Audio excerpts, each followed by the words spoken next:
This presentation is going to be about the 1920s in the United States and how the United States went from a wartime economy to a peacetime economy.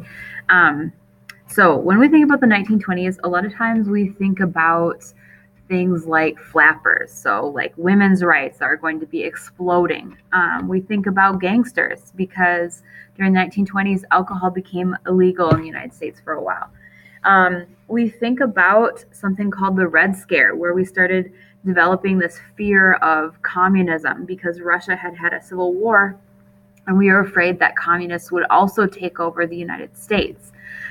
We think about like explosions in technology because we had a whole bunch of things that were invented during the 1920s. We think about jazz because like this was an era where, especially for African Americans, they are going to be starting to fight for more rights and get a few more rights. There's something called the Harlem Renaissance, where there's like a lot of African American writers and poets and musicians that are all part of this civil rights movement following World War One. We think about people being like extra paranoid about communists and anarchists. We think about people fighting for workers' rights because workers want to make sure they're getting paid the same amount as everybody else.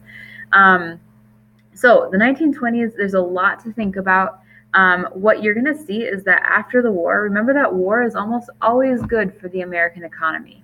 So World War One was very good for our economy because we had borrowed a bunch of money to the Allies during the war.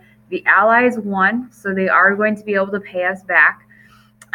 We had been selling so much stuff during the war because all those countries were not able to produce their own things, so they were buying American made things. Okay, so that's kind of just the overview of what the 1920s is going to be about. Let's get into the details.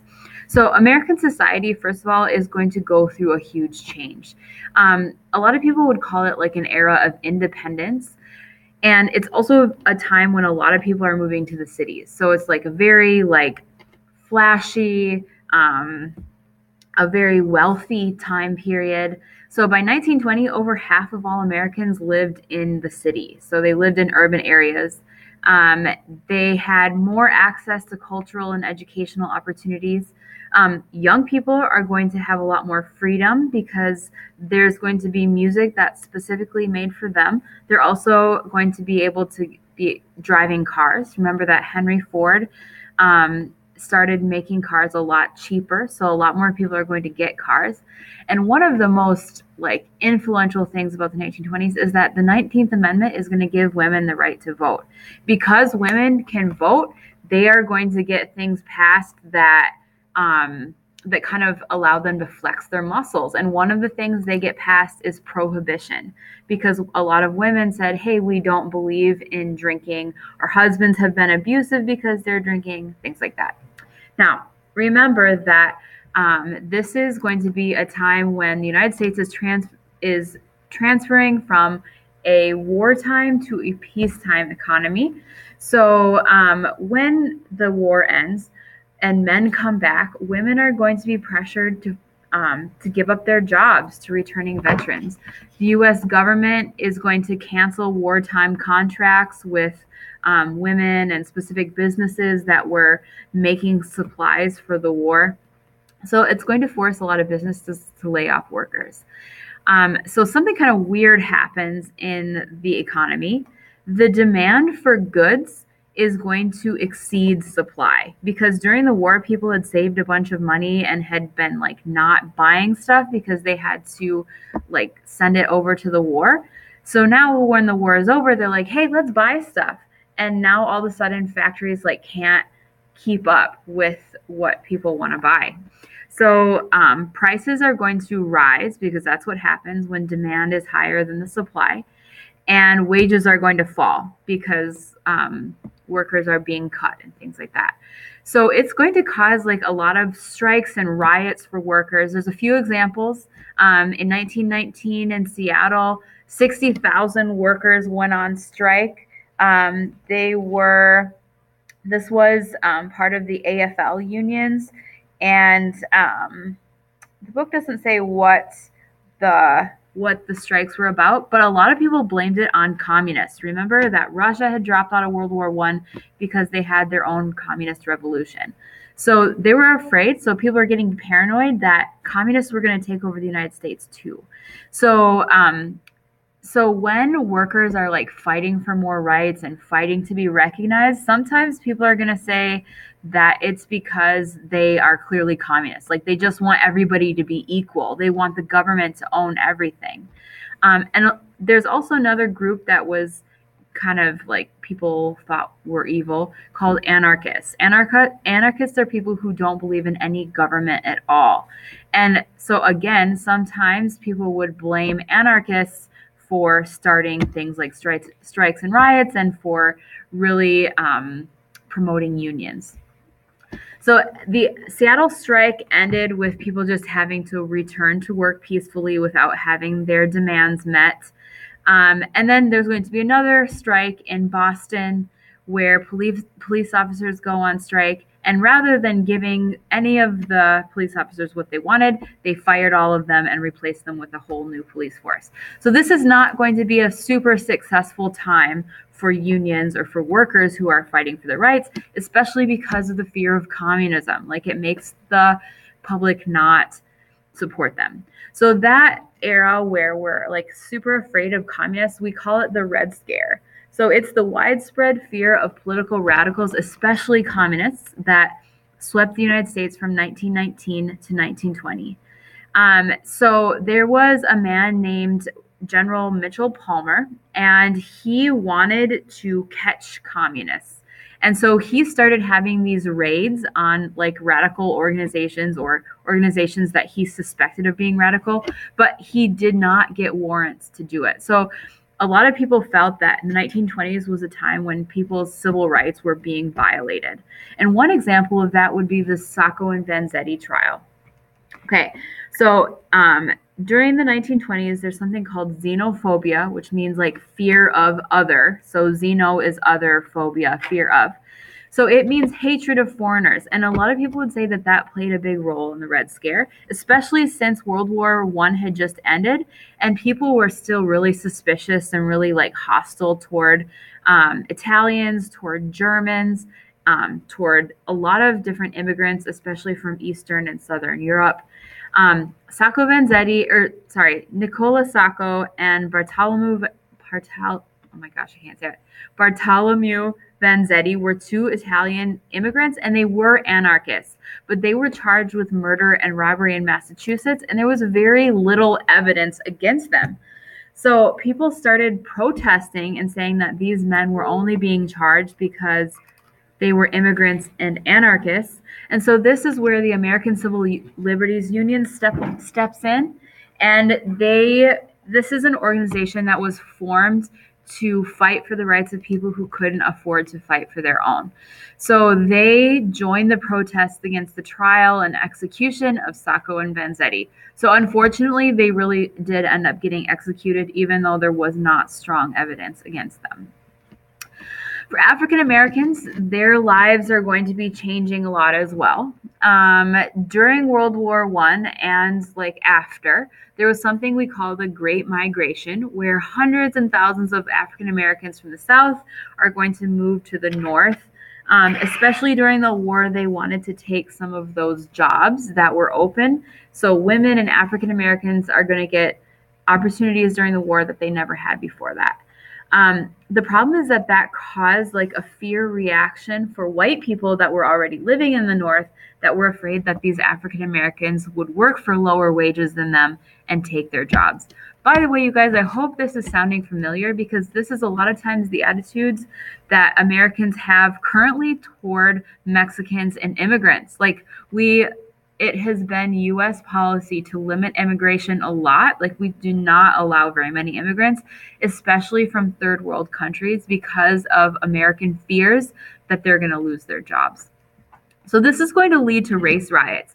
In 1919, a race riot in Chicago led to 38 deaths and more than 500 injuries.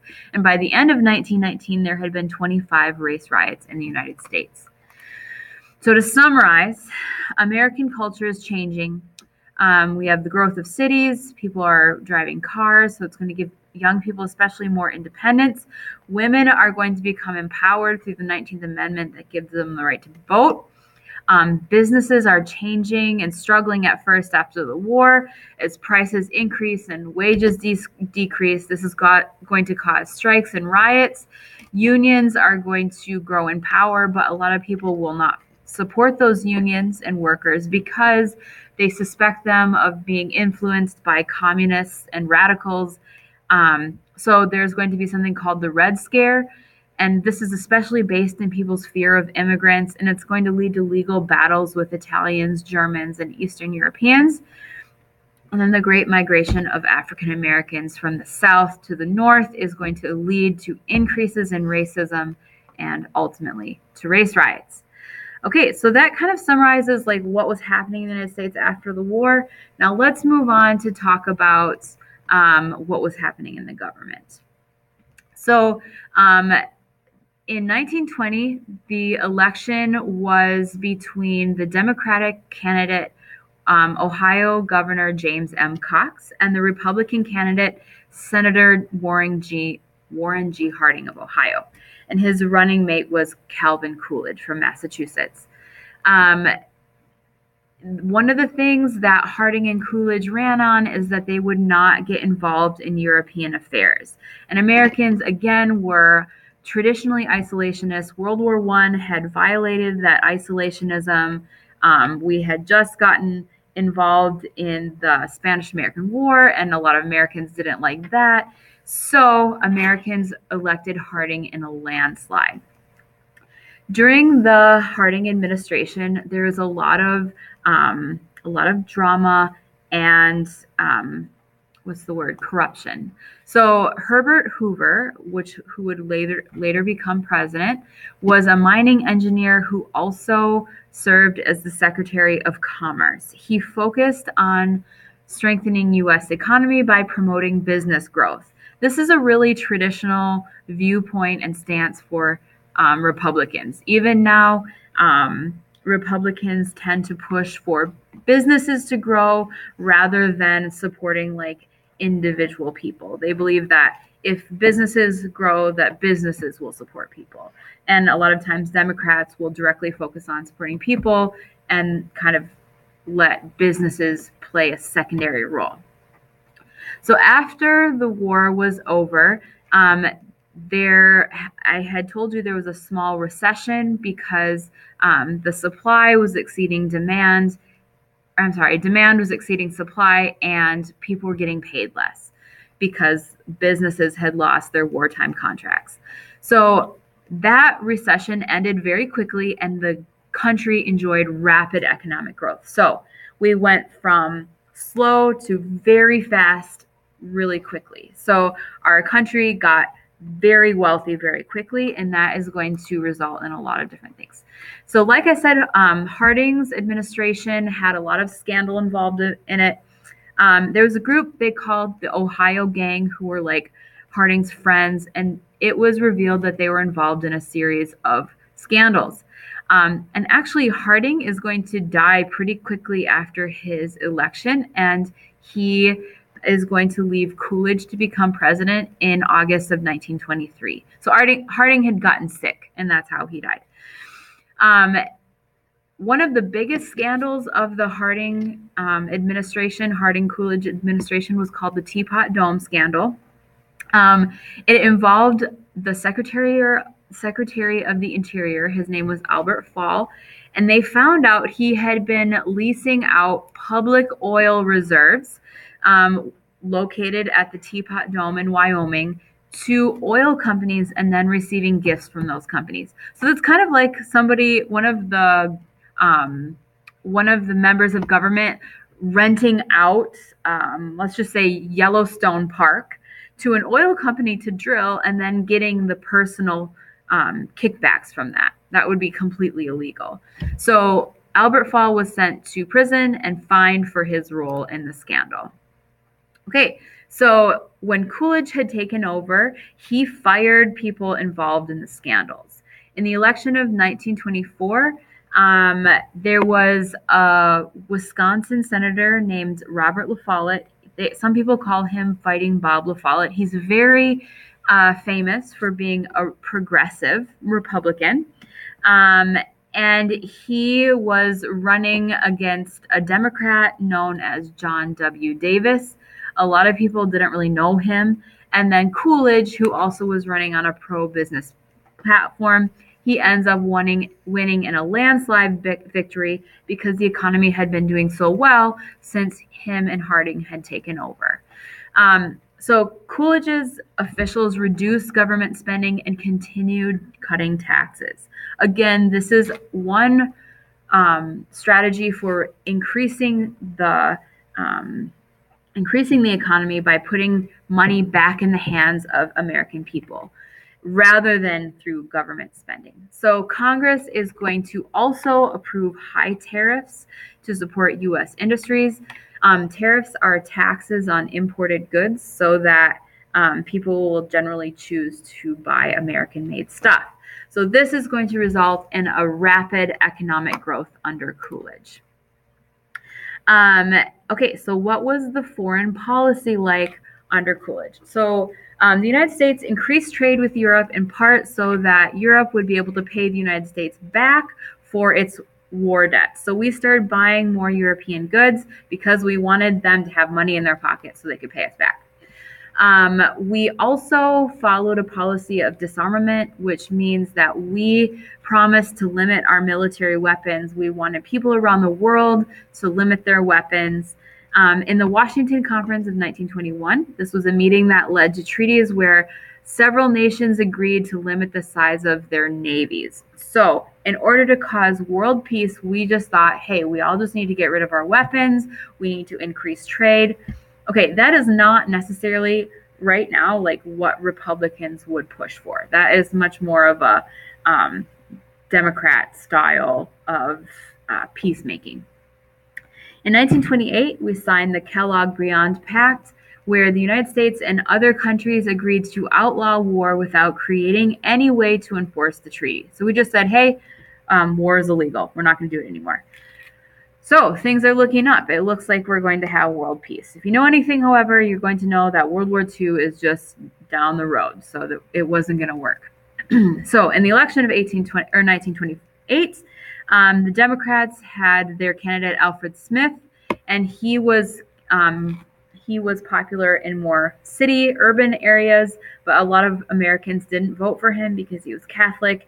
And Herbert Hoover ends up winning the election in a landslide after promising to continue the prosperity of the other Republicans before him, which were Coolidge and then Harding.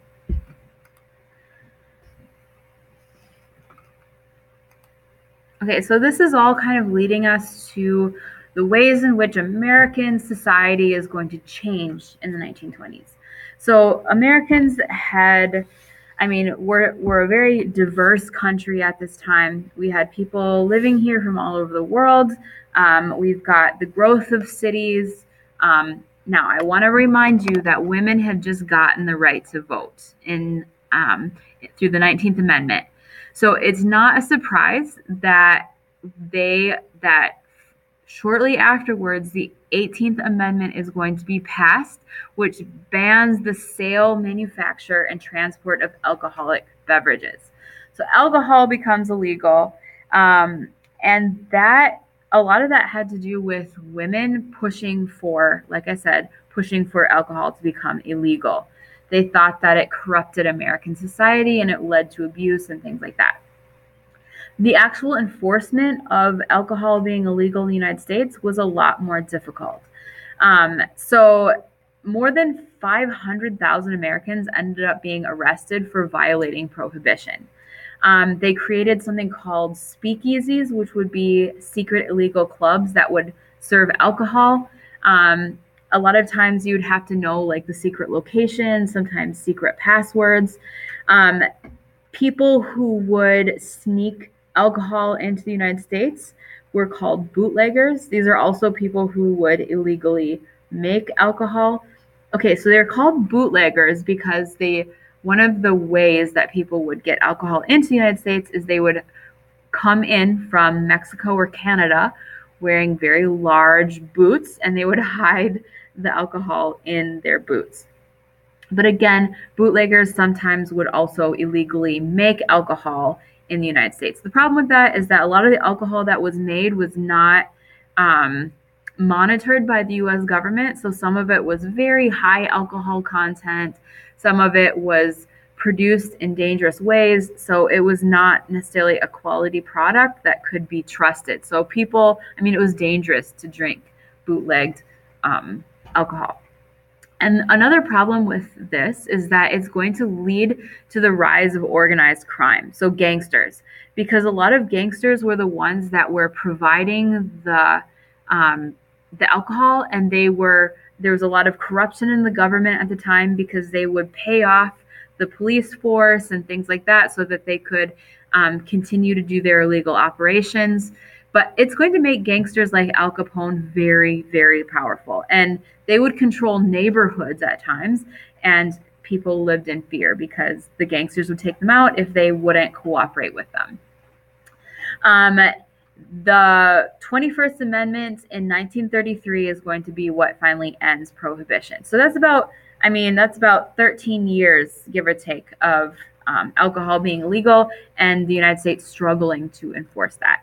Okay, so at the same time, I hope that you're seeing that the 1920s is this time of like push and pull. So like people are like, after World War I, there's a bunch of immigrants that come into our country. And so in reaction, a lot of Americans get freaked out and we have the Red Scare. A lot of African Americans are moving up north to get away from discrimination. In reaction, a lot of white people are afraid of African Americans, and there's race riots. Okay, so women get the right to vote, and so there's going to be prohibition, but in reaction to prohibition, there's going to be bootleggers and gangsters. Okay, another thing that was going to happen is that in the 1920s, people started pushing for evolution. And in response to that, it felt like a threat to religious people. So there was like this religious movement called fundamentalism. Fundamentalism is just a term that means that you believe that fundamentally your religion is true, that all of it is literally true, and you're going to stick to it in its original form. So in the 1920s, there was a fundamentalist movement, which was a Protestant, which means non-Catholic religious movement that taught that the Bible was literally true. It attracted people who distrusted modern industry and science, and a lot of times it was the rural areas and small towns. Again, these are places where people are afraid of the outside world, and they're going to have strong reactions to change. Okay, in the city and more of the progressive areas, we're going to have more people believing in evolution. Okay, but the problem is that fundamentalists were against Charles Darwin's theory of evolution, and they wanted it to be illegal in high schools and schools in the country to teach evolution. And at the time, it was illegal to teach evolution. So in 1925, a man named John Scopes, who was a high school science teacher in Tennessee, he gets arrested and charged for teaching evolution in schools. So it's that's known as the Scopes trial, and that's going to be a huge change in the way that our country approaches education and science. The defense attorney for Scopes was Clarence Darrow. He was very famous, and at the end, Scopes was found guilty and fined, but later a court overturned the conviction. So there was a lot of jokes about that trial that, they were fighting over whether or not we were monkeys or things like that. But yeah, this was a huge turning point in American opinions about religion and also about science. Okay, so like I said, the 1920s is this period of like reaction where one thing is going to happen and then Americans are going to have a strong reaction to it. And one of those reactions is nativism. I think we've talked about that before, that nativism is that the belief that anyone who's born in the United States is going to be better or more important than anyone who moves to the United States from outside.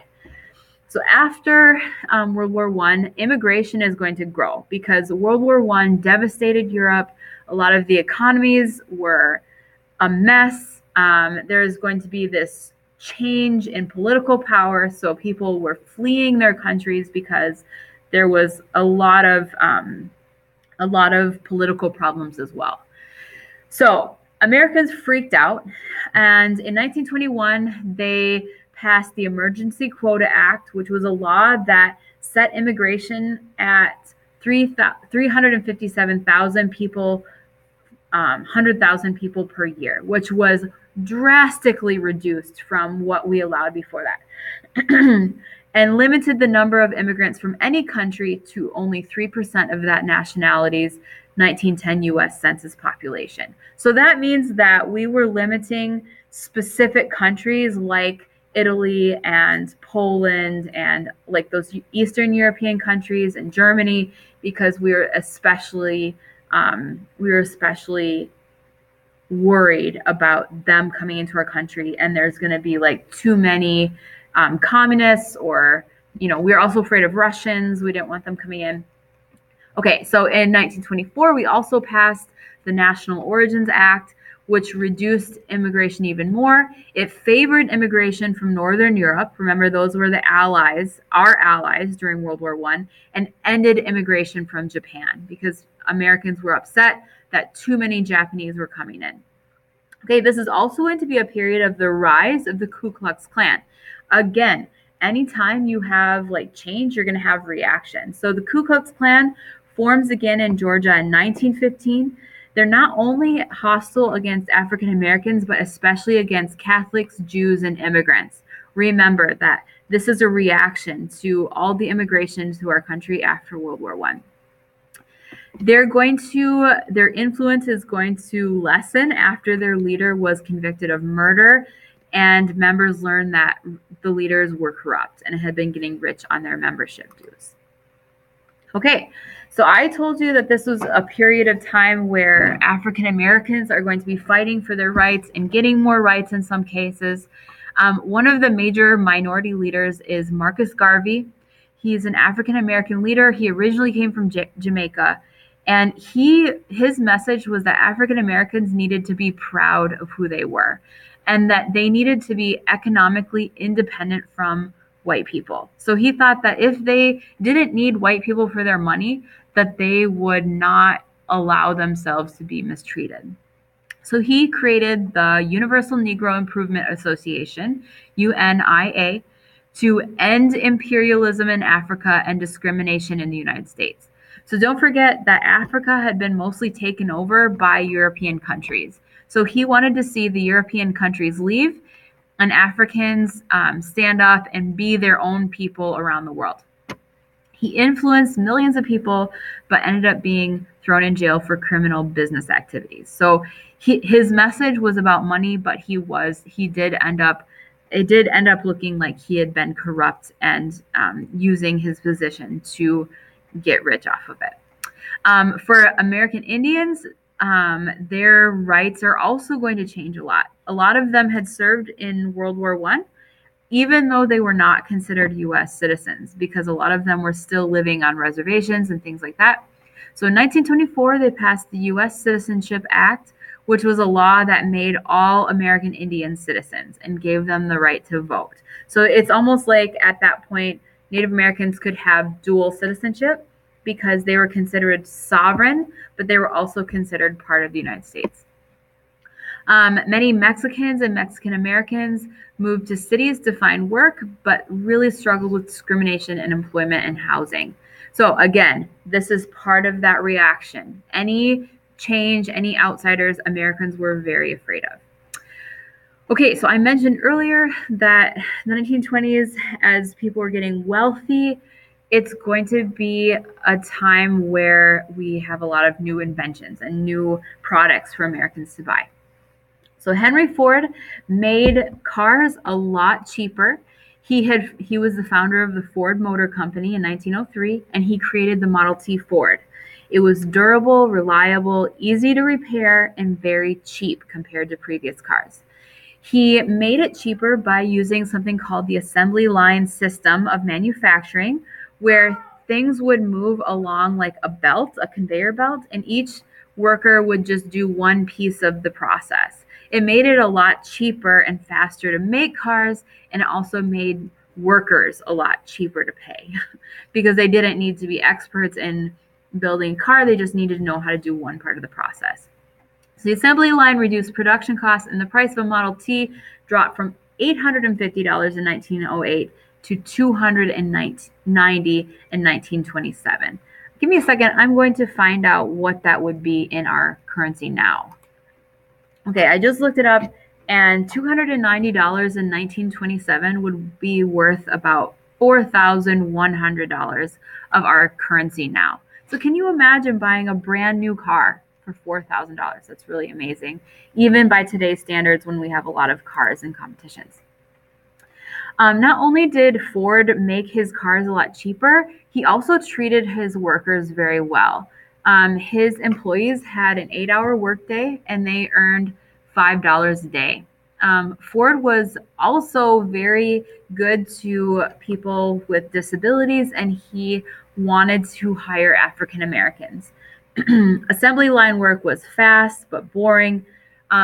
And Ford did use private police to monitor employees after hours. Okay, so because he treated them very well, because he paid them very well, he had high expectations of them, and he did want to make sure that his workers were representing his company the way he wanted his company to be represented. So that was kind of an interesting way to do things, but a lot of companies copied what Ford was doing. And it did end up being something that made American companies successful in a lot of ways. So by 1929, the auto industry had 375,000 employees, and it created jobs in other industries like rubber, paint, glass, and petroleum. So one of the reasons our economy is going to just like boom and do super well in the 1920s is because of Henry Ford, and because we are selling a ton of cars and making a ton of cars. Government spent millions of dollars building roads and bridges. And again, anytime money is being spent in the economy, that's going to cause it to increase and increase and increase. Businesses like service stations and restaurants appeared along the highway, so it's going to create a demand for new businesses. Business is going to boom during the 1920s. Mass production especially is going to spread to industries past the automobile.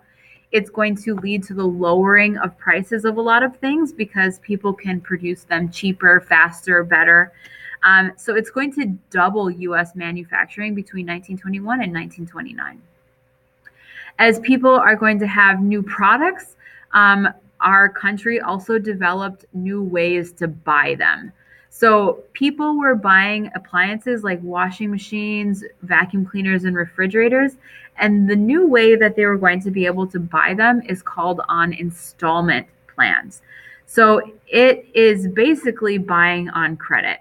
So a customer would buy something with a small down payment, and then they would make a monthly payment. So they could buy things that they never would have been able to afford otherwise. It's kind of like us paying for cell phones now. A lot of people buy them on installment plans. I don't know about you, but I wouldn't be able to afford a $700 phone, but I do own an iPhone. So I was able to do that by paying like $20 a month for 3 years. It was ridiculous, but it's kind of the same idea.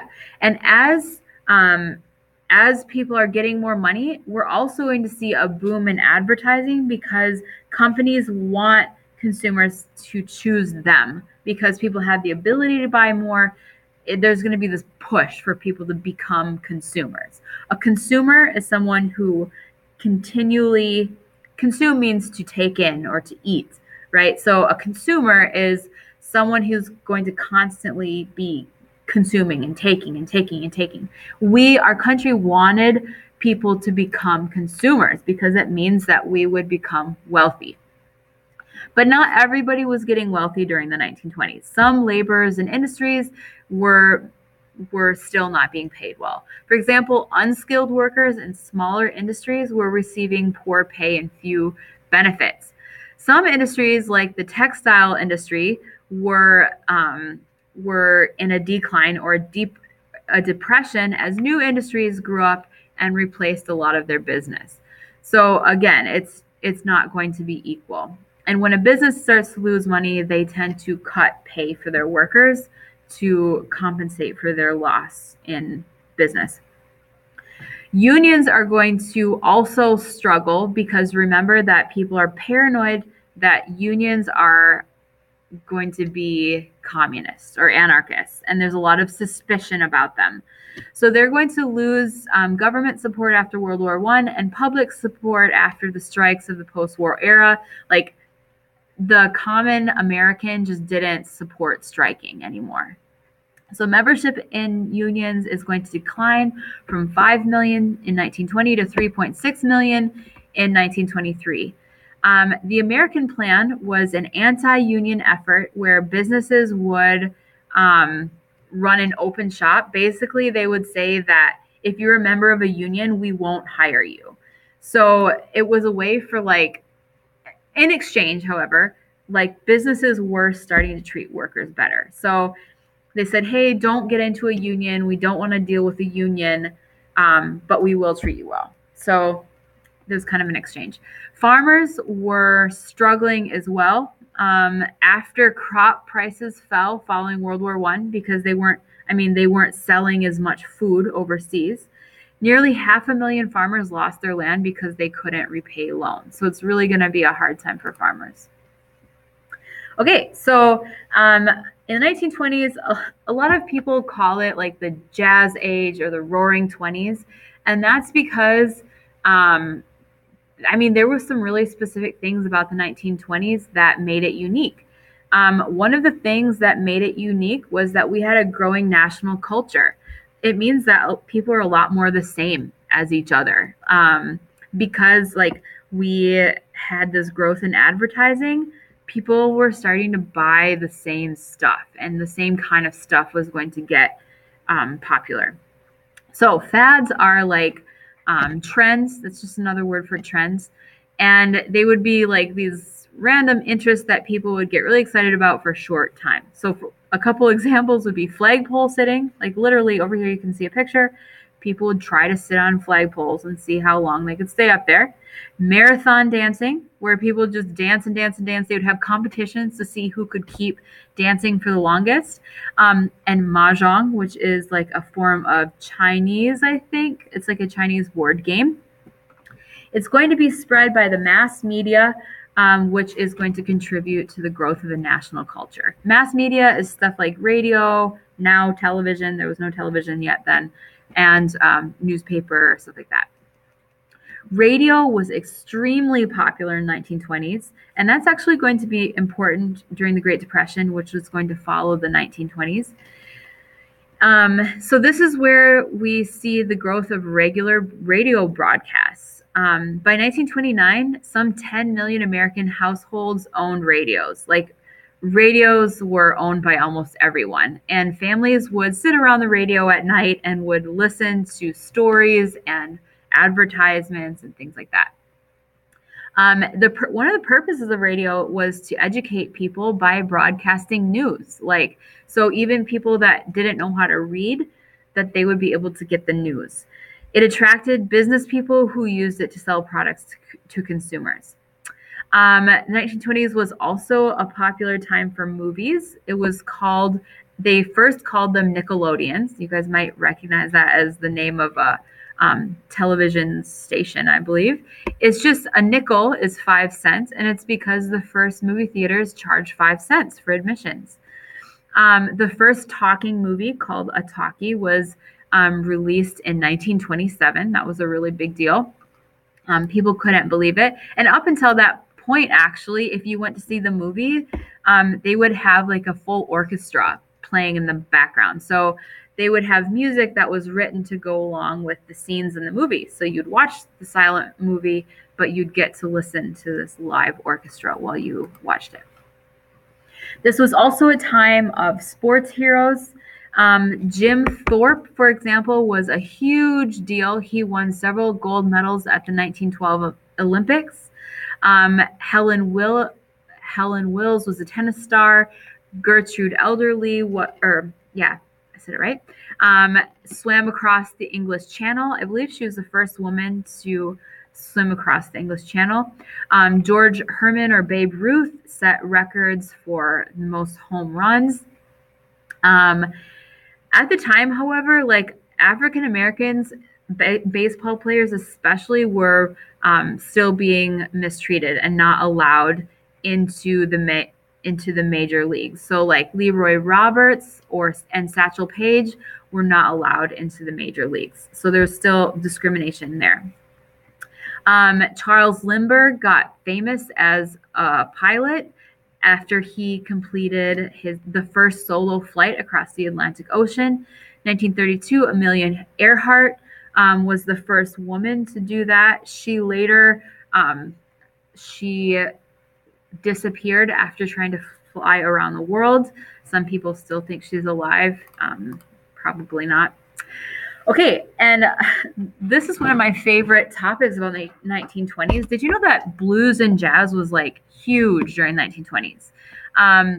It started in the Mississippi River Delta in the South, and it ends up spreading north and especially to the major cities in the Midwest, which is where a lot of African Americans had moved during the Great Migration. So places like St. Louis and Chicago were centers of jazz. It blended African American, and European elements. Some of the most famous musicians were Bessie Smith. She was a great blues singer, Louis Armstrong, and Duke Ellington. Because of how popular it was, a lot of times we call the 1920s the jazz age. And it's a really big deal that this was led by African Americans, because it was the first time that something that was like so cultural to African Americans became mainstream in the United States and liked by non-African American people. In fact, African Americans were believed to be way better at jazz than white people. So if white people started playing jazz, they would sometimes paint their face black if they wanted to get a job like playing jazz, because people believed that only African Americans could play jazz. I mentioned earlier that the 1920s was also a period called the Harlem Renaissance. A renaissance means like a rebirth, especially of like art or learning. It was an important time where African Americans were celebrating their heritage through poetry and writing and music and art. Some of the most important figures of that time were Langston Hughes and Zora Neale Hurston. And I will be showing you guys a poem by Langston Hughes in the next slide.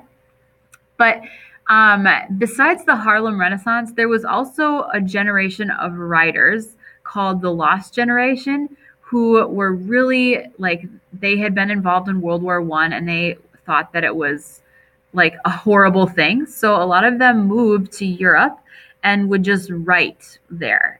So they'd hang out together in places like Paris and major European cities. So sorry about that. There was an announcement. I had to stop the recording.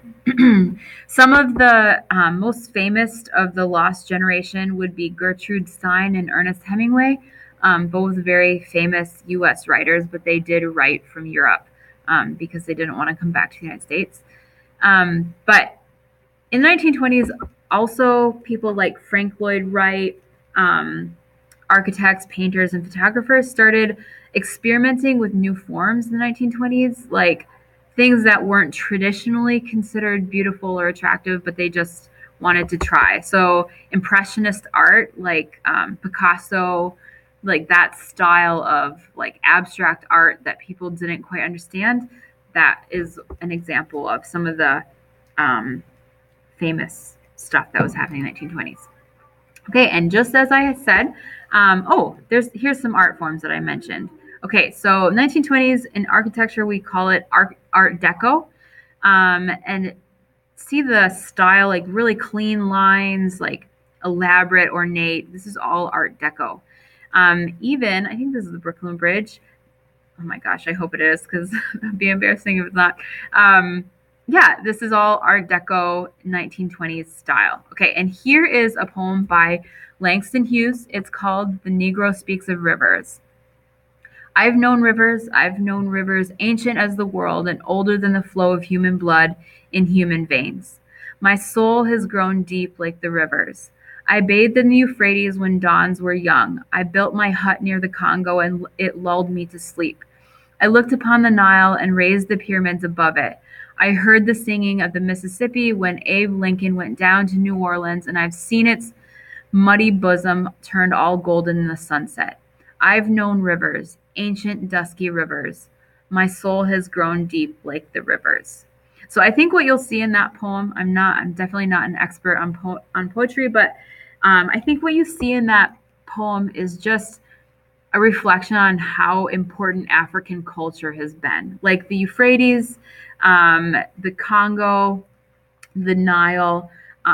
These are all places where, okay, so the Euphrates is actually in the Middle East, okay, but the Congo and the Nile are both in Africa. And I think and the pyramids in Africa. So I think all of this is supposed to speak to how ancient and how important Africans have been in the world and non-white people have been in the world. So anyway, that is a summary of the 1920s. I hope that you learned a lot and that you enjoyed it.